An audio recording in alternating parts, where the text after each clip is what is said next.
There are lots of fruits and veggies that can help our bodies burn fat, increase muscle mass, and speed up muscle recovery. The cleanser juice. Apple watermelon juice. Watermelon is high in lycopene, an antioxidant responsible for protecting our body from toxic damage. It supports thyroid health and is great for cleansing your kidneys.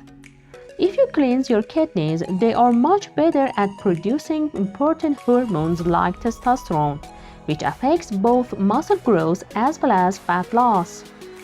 Can be consumed both before and after workout. Let's make apple watermelon juice.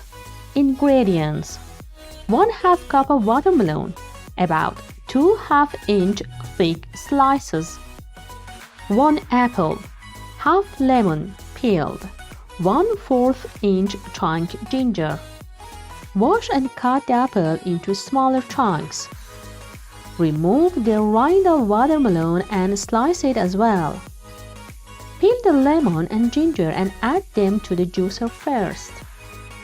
Then alternate apple and watermelon to push through as much of lemon and ginger juice as possible. Make 1 cup.